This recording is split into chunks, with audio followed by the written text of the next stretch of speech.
जो जिंदा है वो एक दिन खत्म होगा, लेकिन जो मरकर भी जिंदा रहे वही सबसे खतरनाक होता है। इसलिए मैं कहता हूं, जिंदे आम्बेडकर से ज्यादा मरा हुआ आम्बेडकर खतरनाक है।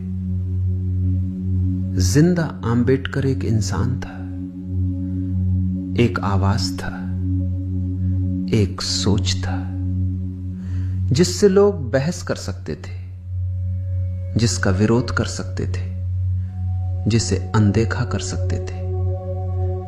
लेकिन मरा हुआ आम्बेडकर अब सिर्फ एक इंसान नहीं है, वो भारत के संविधान में बस चुका है।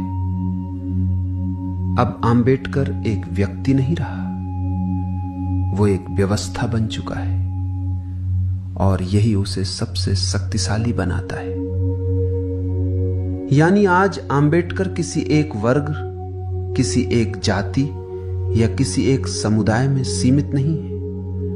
वो हर उस इंसान में है जो अपने अधिकार की बात करता है, जो बराबरी की बात करता है, जो अन्याय के खिलाफ खड़ा होता है। अगर आम्बेडकर सिर्फ जिंदा रहता तो शायद वक्त के साथ उनका असर भी सीमित हो जाता। लेकिन आम्बेडकर आज सिर्फ एक व्यक्ति नहीं, एक विचार बन गया है।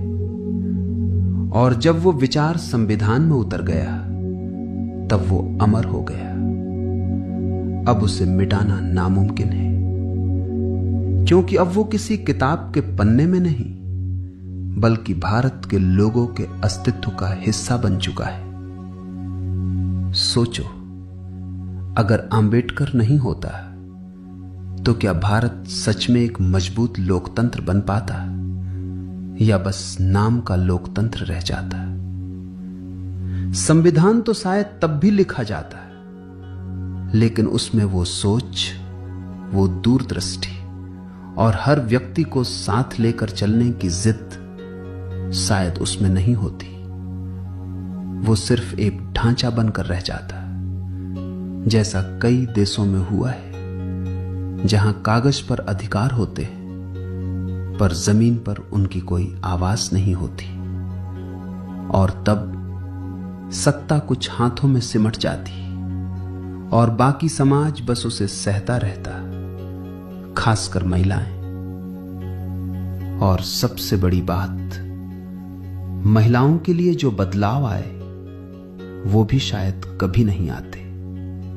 हिंदू कोड बिल के जरिए आम्बेडकर ने महिलाओं को संपत्ति, विवाह और तलाक का अधिकार देकर समाज में पुरुष के बराबर समान स्थान दिलाने की नींव रखी। यह सुधार किसी एक जाति या वर्ग के लिए नहीं था, यह हर उस महिला के लिए था जिसे सदियों से परंपराओं के नाम पर सीमित किया गया था।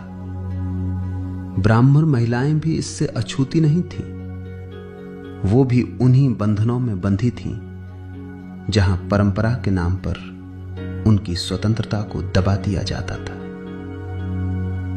आम्बेडकर ने सिर्फ संविधान नहीं दिया, बल्कि समाज को यह भी सिखाया कि औरत की गरिमा के साथ कोई समझौता नहीं हो सकता।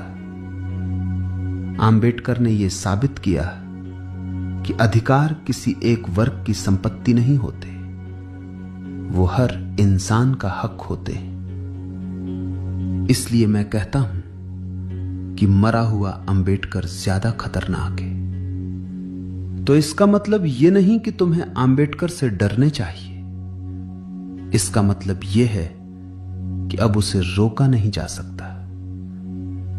अब आम्बेडकर हर उस कानून में है जो आपको सुरक्षा देता है, हर उस अधिकार में है जो आपको आवाज देता है, और हर उस इंसान में है जो अन्याय के खिलाफ खड़ा होता है।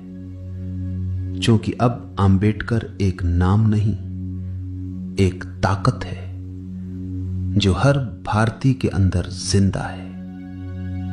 आम्बेडकर अब कोई बीता हुआ इतिहास नहीं, आम्बेडकर एक अंतहीन संघर्ष और एक कभी न बुझने वाली मशाल बन चुका है।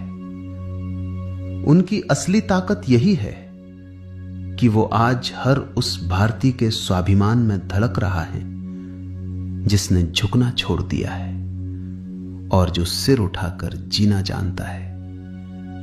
और एक बात जो अक्सर लोग समझ नहीं पाते, भारत की असली मजबूती उसकी ताकतवर सेना या उसकी बड़ी जनसंख्या में नहीं, बल्कि उसके संविधान में है।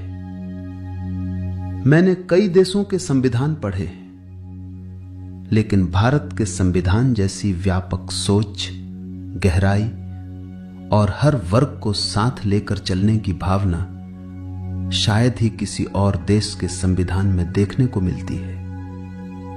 यह सिर्फ कानूनों का संग्रह नहीं है, यह एक ऐसी जीवित व्यवस्था है जो हर व्यक्ति को बराबरी, स्वतंत्रता और न्याय का भरोसा देती है। और यही वजह है कि भारत आज भी एक लोकतंत्र के रूप में खड़ा है, क्योंकि इसकी नींव सिर्फ सत्ता पर नहीं बल्कि संविधान पर टिकी हुई है।